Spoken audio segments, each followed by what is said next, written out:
turma! Mais um episódio por aqui, mais um áudio longo, na verdade.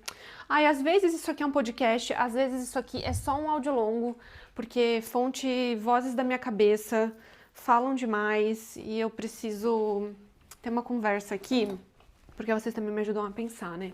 Aí, essas semanas eu tava pensando sobre autoestima acadêmica, porque acho que nenhum de nós está imune. Eu tô literalmente arrumando aqui o quarto, tá?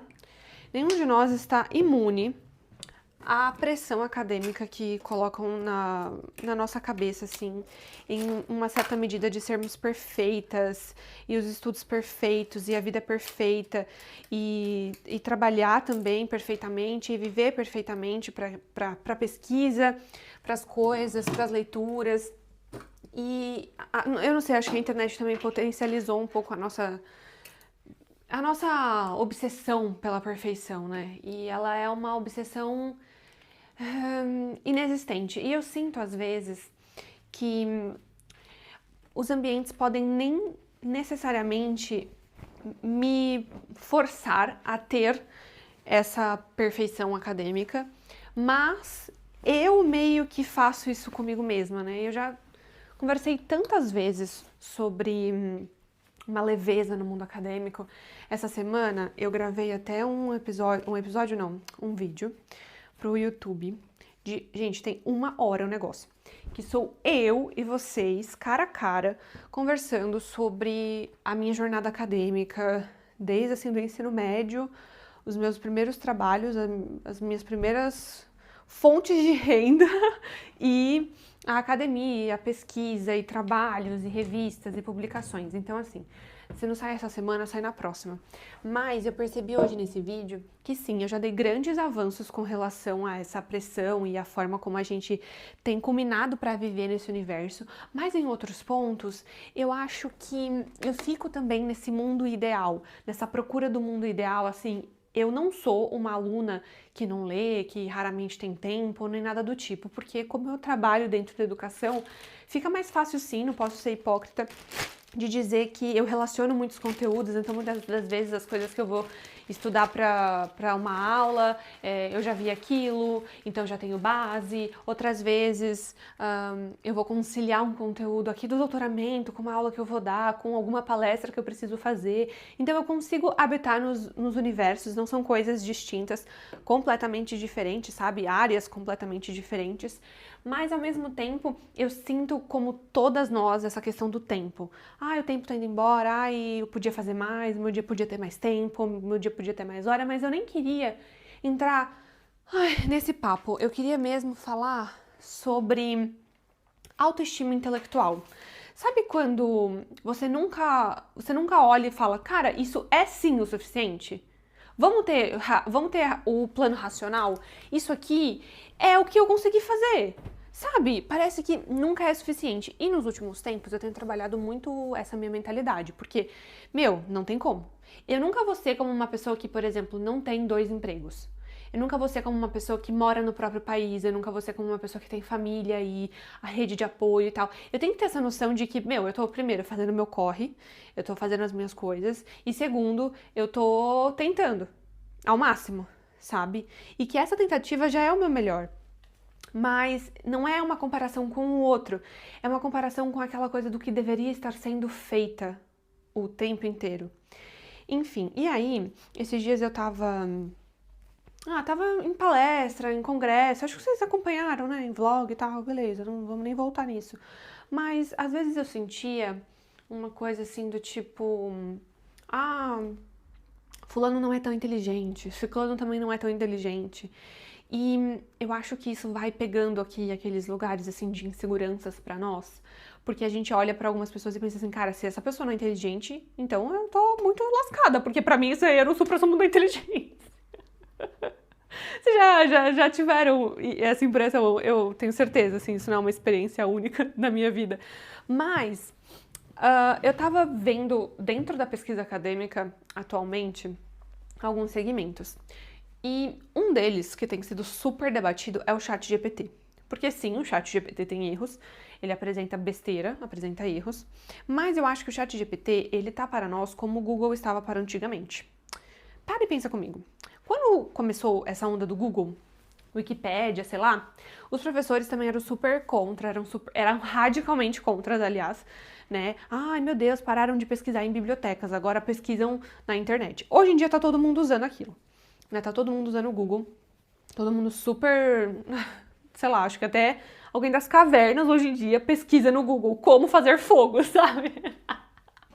A pessoa que não usa o Google, não sei como que ela tá sobrevivendo. Mas antigamente, se a gente parar pra pensar, o Google, ele era assim, super mal falado. E o Wikipédia, até hoje, é super mal falado, porque, né?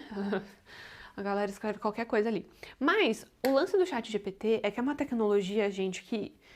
Ai, eu posso estar muito louca das ideias, mas eu tenho algumas amigas que trabalham com isso, né? E elas me falaram várias vezes já: Bruna, isso não vai regredir, isso não vai voltar atrás, e assim, a tendência é sempre ir daí pro infinito e além. Então, não é nem papo de conspiração, mas eu acho que uma hora ou outra a academia vai acabar cedendo, assim, as práticas daquilo, né? Eu não consigo usar o ChatGPT propriamente dito para coisas de pesquisa, porque como as minhas pesquisas são em humanidades, não envolve o raciocínio lógico, então é eu pensando por mim mesma. Porque se eu coloco qualquer coisa de pesquisa ali, o chat, ele dá respostas, assim, erradas, tipo Aristóteles... Aristóteles, data de morte, 2023, sabe? Tipo, claro, ele não faz isso, mas assim, ele funciona em alguns pontos de otimizar roteiro pra mim, eu divido aulas e aí ele vai lá e calcula o tempo da aula, beleza. Mas pra coisas óbvias, óbvias não, mas pra coisas que não são óbvias, ele não consegue fazer isso e eu acho, gente, que é ainda, né? Então eu acho que a pesquisa acadêmica, ela vai acabar tendo que ceder. Nossa, essa blusa tá muito amarrotada. Eu vou ter que passar depois. Eu acho que ela vai ter que acabar cedendo pra gente, em algum momento, algum novo tipo de espaço, porque aquilo ali é uma ferramenta gigante, né? E eu tava nessas aulas agora e nesses eventos falando sobre isso, só que o contrário está acontecendo de uma maneira absurda. Agora, por conta dessas ferramentas, ninguém acredita mais que você produz as coisas. Sabe? Gente, o que tá acontecendo? Sabe, assim, eu cheguei com algumas leituras lidas. Leituras lidas é meio redundante, né? Mas poderiam ser leituras não realizadas. Então, são, sim, leituras lidas. Cheguei com algumas leituras lidas, fazendo ali as minhas coisas e tal, toda bonita, toda garota. Aí o pessoal, assim, perguntando, mas você leu mesmo ou pegou resumo? E eu fiquei uma meia hora olhando, assim, pros meus livros, tipo, os bichos podres de tanta anotação. Eu tenho um esquema de leitura, que até já mostrei em vlog no canal, de... Como é que é o título daquele vlog?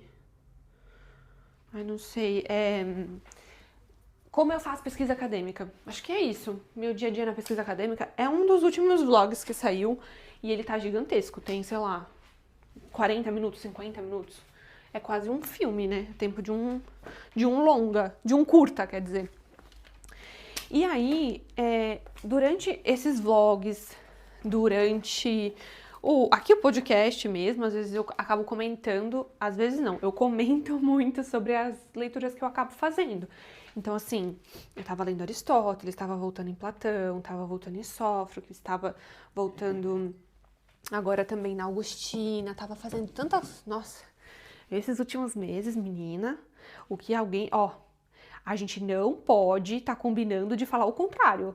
Esses últimos meses, eu li que nem uma condenada. Eu não parei de ler, gente. É de manhã, à tarde e de noite. É dando aula, é entre aula, é no comboio, é no trem, é no metro, é não sei o quê, e viaja, e é não sei o quê, e vai pra congresso, e faz não sei o quê, escreve livro, escreve resenha, escreve... Fui escrevendo. Todas a capítulo, né, de pesquisa, tudo. Então, assim, fiz muitas coisas. A gente não pode negar. Mas eu fico pensando assim, parece agora, por conta dessas tecnologias também, que a gente tem que ficar se provando ali, né? Provando que a gente realmente sabe do que a gente tá falando. Eu não sei também se tem a ver ainda, se é que dá pra dizer, eu acho que não. Porque eu já vou fazer 28 anos nas minhas costas, mas ainda eu sinto algumas ressalvas, assim, com relação à idade, ou também, eu não sei em que ponto é coisa da minha cabeça, sabe? Porque eu fico vendo que a gente meio que é sempre questionada, não é no tom assim de, vamos ver aqui como estão as coisas, mas é num tom de, ai, você não tem cara de quem estuda. E aí, eu vou voltar sempre a bater na tecla das redes sociais. Porque a academia é muito engessada. Quem faz pesquisa sabe, quem tá no meio acadêmico já percebeu também, que quando você meio que usa as redes sociais, ou nem vou usar as redes sociais como exemplo. Vamos lá. Se a gente escuta uma música que não seja, sei lá, Beethoven, a Quinta Sinfonia de Claude Debussy, a gente também já é colocada nesse campo do que é futilidade. Vocês querem ver? Quando tem as chamadas do Big Brother na TV, assim, ou quando passa, sei lá, no TikTok, quem entrou no programa esse ano, né, ou coisas do tipo, aparece gente do bueiro, cara, vem gente lá do fim do mundo pra falar, que absurdo, que Big Brother é uma coisa fútil, e não sei o que lá, que ninguém lê, porque aparece 1000 leitores. Vocês já repararam? O Big Brother estreia, sai leitor até do bueiro. A pessoa, não sei, já, assim, se tem uma cultura do erudito, que eu nem sei mais se eu confio também. Se o povo é tão cult assim ou não, ou se é só fake. Sabe aquela coisa meio, não dá mais pra confiar? Porque é um rolê, assim, que não faz mais sentido na minha cabeça. A forma como as pessoas se comportam com relação à própria arte, né? E também é uma certa exclusão, sabe? Isso aqui é arte, isso aqui não é arte, não, isso aqui não pode estar não sei aonde, isso aqui não... Não, quem escuta, sei lá, quem escuta sertanejo não pode estar na academia, não é inteligente o suficiente. Eu não sei por que fazem essas divisões, eu não tô nem aí se você escuta sertanejo, se você escuta... O que você escuta da tua vida, rock pesado. Eu vou estar aqui com a minha Marisa Monte, porque ela relaciona literatura e música. Vou estar com a Bethânia, que fez agora o livro maravilhoso ali de poemas da Sofia de Mello, né? Mar de Sofia. E o resto eu não fico me importando, sabe? Eu não entendo o porquê que as aparências ainda contam tanto. Eu acho que é isso que me deixa indignada no final. Eu fico, gente, mas é em 2025. E aí a gente vai criando esses sistemas dentro da gente de ter que, às vezes, mais parecer do que ser. E eu não suporto ser essa pessoa. Cara, eu não consigo fingir que eu estou lendo alguma coisa, eu não consigo falar de uma coisa que eu não tive profundidade, que eu não... Como é que você vai passar 3 horas falando de um negócio que tu não leu, que tu não fez, que tu não presenciou? E tem gente que é cara de pau o suficiente. Tá bom, mas é por causa dos caras de pau. Eu que tomo. Eu que tenho que... Não sei. Eu posso estar delirando das minhas ideias, mas às vezes eu fico meio decepcionada, sabe? Com a academia nesse ponto. E com uma certa competitividade, que também já falei, né? 1 milhão de vezes, que não faz nem sentido, que as pessoas não vieram do mesmo lugar, estão competindo o quê? Que linha de chegada é essa? Que não faz nem sentido essa linha de chegada, sabe? Enfim. Aí fora isso, em contraponto a essas minhas paranoias e os meus achismos com relação ao futuro da pesquisa acadêmica, eu queria entrar em uma outra pauta, que é a futilidade também do super, mega, ultra blaster clássico.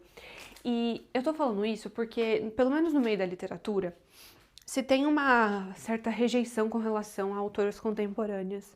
Há autoras contemporâneas também, tô falando de autores no geral, né? E eu acho que é uma forma meio burra de lidar. Eu não falo assim em aula nem em palestra, tá? Nem em congressos. Eu tô arrumando a casa, pelo amor de Deus. Mas eu acho que é uma forma meio burra de você medir o que hoje se produz ou o que hoje deixa de se produzir dentro da academia, porque como que você Como que você, que já tem um distanciamento histórico-cultural crítico, velado e até exposto, né? Eu digo as duas contradições, né? Do velado e do exposto. Com relação sei lá, Tolstói. Vai pegar e vai querer comparar Tolstói hoje com, sei lá, fulana que escreve atualmente o livro tal.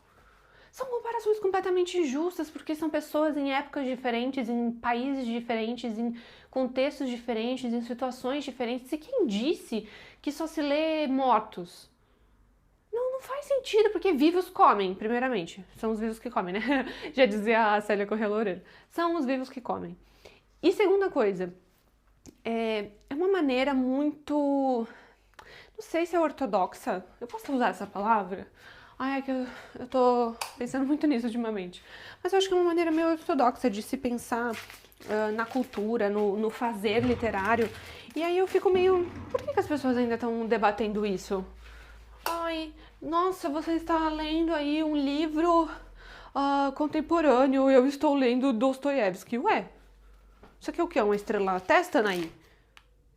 Viramos o quê? Escolinha do rebelde agora. Toma uma estrelinha, sabe? Eu fico meio indignada com as coisas. Aí eu escuto isso e eu falo assim, ai, eu vou pro meu trabalho mesmo. Eu vou fazer minhas coisas, que eu tenho meus aluninhos bem bonitos lá fora. Que eu tenho... Vocês não acham? Assim como essa super pressão acadêmica com relação a se matar de estudar, né? Eu vou ficar... eu vou tomar café e ficar a noite toda estudando. Também já fui essa pessoa do estude enquanto eles dormem. Mas aí, gente, eu tinha 19 anos, né, amor? Você vai crescendo, você vai ficando com as mesmas ideiazinhas. Isso que eu também queria falar. A gente tava conversando outro dia aqui nos episódios sobre pessoas que ficam no mesmo mundo sempre. Tipo, parece que a pessoa, sei lá, fez 20 e poucos anos. Eu tô lavando louça agora. Ai, vocês vão me bater, né? Que vai fazer barulho. Então pera aí, vai. Pronto, terminei. A gente vai, vou secando agora, tá? Por favor. Por favor, né? Tudo reclama aqui também. Então, tô brincando. Mas então, sabe como uma pessoa fica, sei lá, parada no tempo? Tipo, se você falar comigo quando eu tinha 20 anos e você vem falar comigo agora, quando eu tenho 28 anos, meu, eu sou completamente diferente. Aí vem um Zé Banguela e fica assim, ai, nossa, porque você mudou muito. Of course, my horse. Você queria o quê? Que eu fosse igualzinha? Oxi, é síndrome do Peter Pan, né? É isso. Eu acho que quando uma pessoa... Eu posso estar falando besteira. E pode não ser necessariamente, né? Mas eu acho que a maioria das vezes que eu me deparei com situações assim ao longo da vida, eu fui vendo que quanto mais uma pessoa... meio que não tem a necessidade, sabe? Meio que não precisa... É meio Tuco da Grande Família, sabe o Tuco da Grande Família? Que ele é nem, ele nem estuda, nem trabalha, nem faz nada. A vida dele é nem. É isso que ele é, um nem. Não é nem nenê, é nem, sabe? É um neném com um nem. Enfim, eu sinto que quando a pessoa é assim, ela realmente não precisa mudar, ela realmente não precisa se impulsionar e tal. E às vezes eu sinto um pouco isso na academia, que todo mundo ficou meio pra titia. Gente, vocês estão muito atrasados. Sabe aquele áudio do Vin Diesel que na dublagem do filme Velozes e Furiosos, ele fala assim, você está muito longe de casa. Eu fico pensando isso nessas horas, assim, essa pessoa está muito longe de casa. E aí essas semanas, minhas semanas atualmente foram sobre isso. Sobre essas reflexões, sobre pesquisa acadêmica, fiquei imersa nisso e fiquei pensando, né, que eu não devia me sentir tão insegura mais, porque, poxa, eu mesma, pra mim, já estou bem resolvida com relação ao meu desenvolvimento, feliz com trajetória, com o rumo das coisas, feliz com a forma como eu produzo, infeliz com a forma como eu deixo de produzir, nada é perfeito, mas eu acho que é sempre com relação ao outro, né? Essas dores que a gente tem, assim.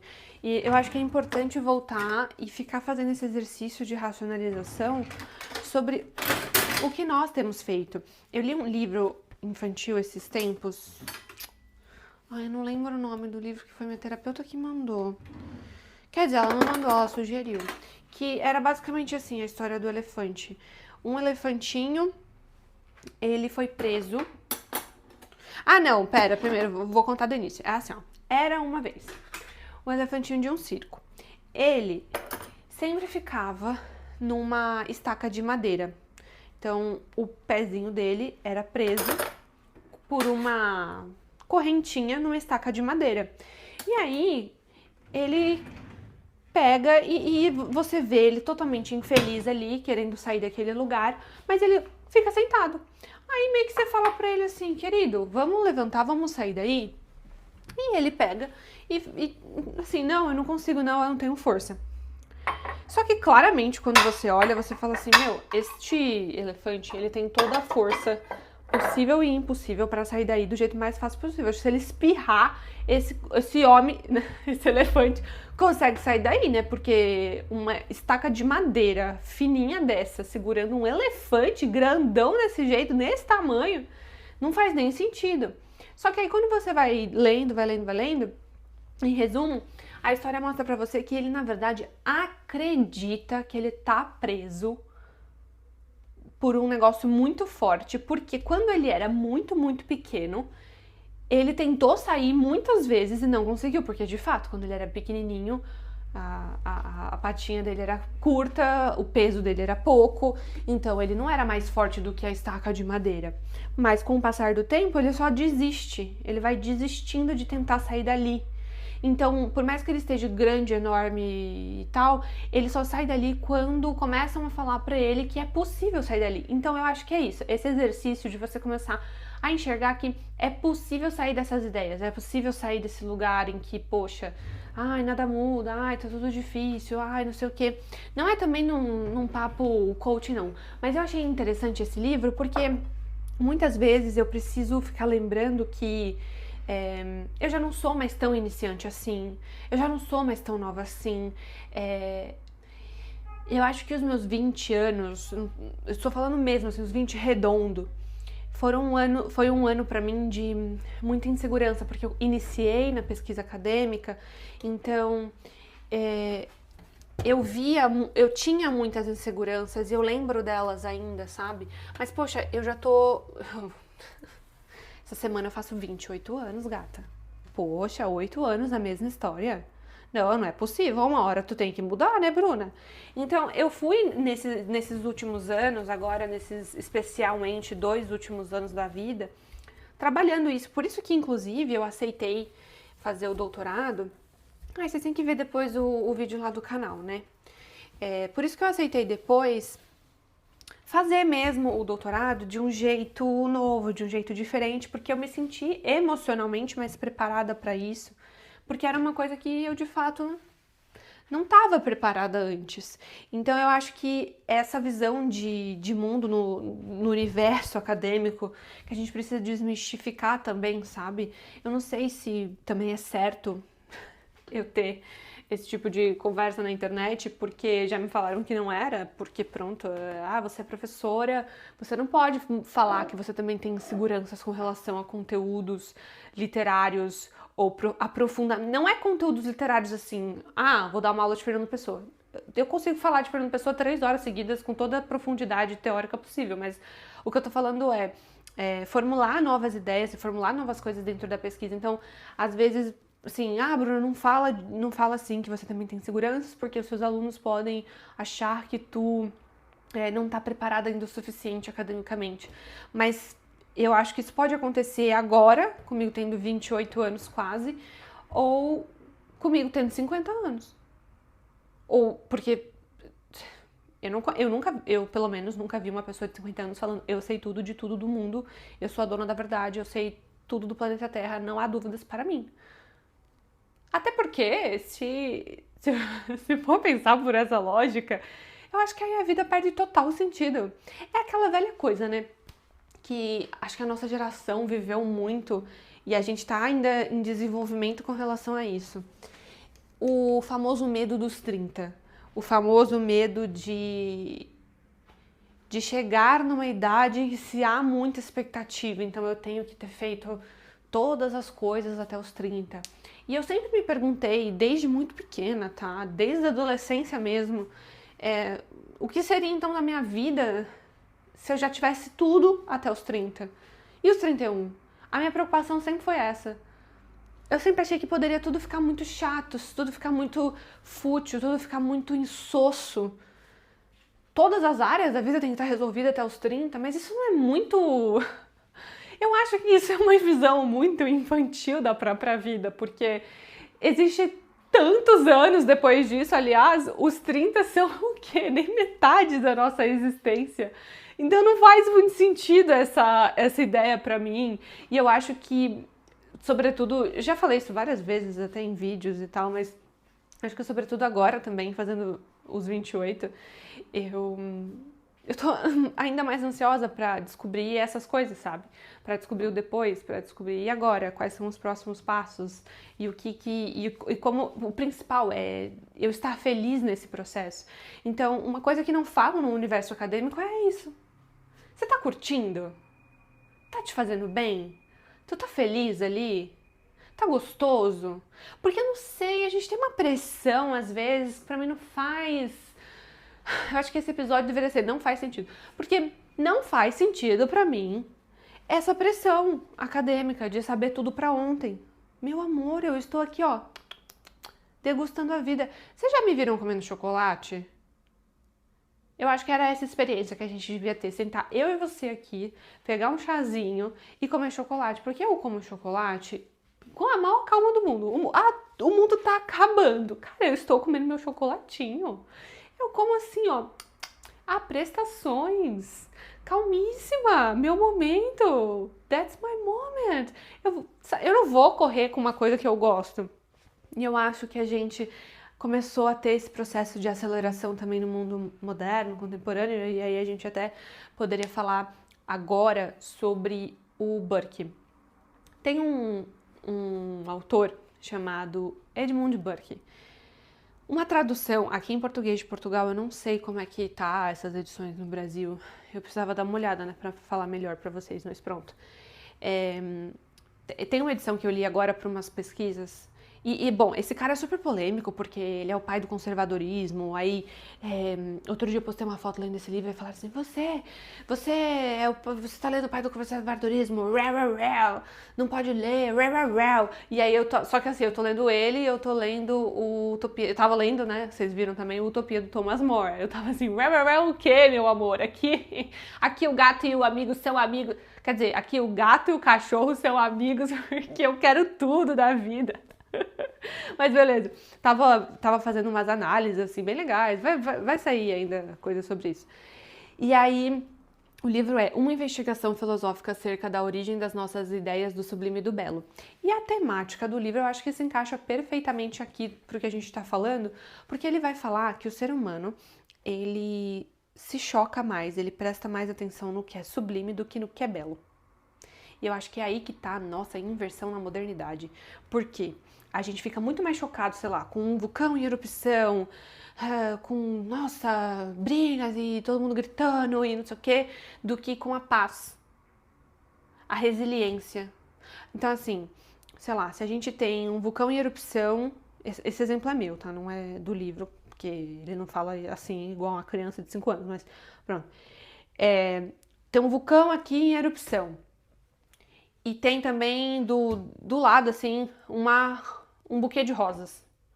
Cara, sinceramente, tem um vulcão em erupção. Eu não vou estar olhando. Vamos lá, né? Questão de sobrevivência até. Não vou estar olhando para o buquê de flores, eu vou estar olhando para o vulcão em erupção. Acorda, né? É bom estar dando uma acordada. Mas aqui é um pouco mais profundo, porque ele vai falar como a gente realmente vive mais para a função de uma coisa do que a função da outra coisa. E aí ele entra aqui claramente questões políticas, ideológicas, mas isso aí já não me interessa, porque eu sou da literatura, meu amor. Ainda bem. Tô nem aí. Então, assim, essas discussões eu deixo para quando a gente vai fazer relações ali no campo das ciências comparadas. Eu gosto muito do tema da política, eu gosto muito disso também, e a gente faz isso, mas nesse caso, essa pesquisa era só sobre a questão do belo, né? E a forma como a gente tem decodificado essa visão. Eu achei isso extremamente interessante, por mais que venha aí de super polêmicas e não sei o que, e blá blá blá, e todo mundo briga e cachorros se mordem. Mas o ponto principal para mim foi justamente começar nesse tempo a pensar mais de um jeito racional em todas essas coisas da vida, em todas as frentes da vida. Então, essa autocorreção dentro do universo acadêmico, né, da autossabotagem, da autoestima acadêmica baixa, de muitas vezes não se... Assim, uma coisa que eu aprendi, isso não foi em livro nenhum, gente, foi no melhor dicionário da vida, meu pai. Meu pai é o dicionário da vida, galera. Ele falou assim pra mim uma vez. Eu falei pra ele: ai, pai, porque eu não me encaixo, isso não é pra mim. E ele falou assim: isso nunca vai ser pra você se você continuar pensando dessa forma. E ele tava me falando também, essa situação foi numa situação de vida pessoal. Só que eu comecei a levar isso pra outras áreas da vida. Se, por exemplo, aparece um cara, e aí tu fica assim: ai, não, ele é muito pra mim. Sei que lá, é muito pra mim. Você exala isso. Você acaba demonstrando isso de um jeito ou de outro. Ao falar com uma pessoa, não tô nem falando de relacionamentos agora, mas você não pode ter esse posicionamento da vida que tem ambientes que não são pra mim, tem ambientes que são pra mim. Claro que você tá fazendo pesquisa, você tá estudando, aquele ambiente é seu, aquilo é seu, já é seu, você já entrou, você já tá ali. Sabe, essa visão precisa ser, acho que um pouco mudada. Eu acho que isso também vem à tona, né? A autoestima, ela é uma coisa que ela mexe com todas as áreas da nossa vida. A gente fala-se muito disso na vida amorosa. Vocês veem o TikTok, né? É um inferno. Nossa, gente, eu não consigo mais usar. Eu adorava o TikTok. Ai, porque, meu, é tudo coisa de relacionamento. Você assiste um sem querer até o fim, que às vezes você deixa ali lavando uma louça. Puta, meu, é 500, tem que realocar o algoritmo, né? Depois vai pesquisando outras coisas em cima. Mas enfim, turma, era esse o bate-papo. Queria falar sobre autoestima, porque eu acho que isso pega em todas as áreas, não só na profissional, eu acho que pega, não só na pessoal, e aí a gente fala mais da pessoal do que da profissional, né? A gente meio que não lida bem ainda com tudo. Eu acho que é um equilíbrio, é um exercício mesmo, é essa consciência da disposição. Não, aqui eu vou estar disponível para enfrentar de uma nova forma. Eu tenho feito isso. Eu vou falar mais sobre esses papos, assim, eu fiz um vídeo bem legal lá pro YouTube, certinho, assim, sobre trajetória acadêmica. E eu acho, eu não ligo se sai desse pedestal da professora perfeita. Eu não sou perfeita, eu não gosto dessa coisa de parecer ser perfeita, parecer ser uau. Eu acho isso muito... eu acho isso muito perda de tempo. Não é por aqui, galera. Um beijinho, turma. Até o próximo episódio.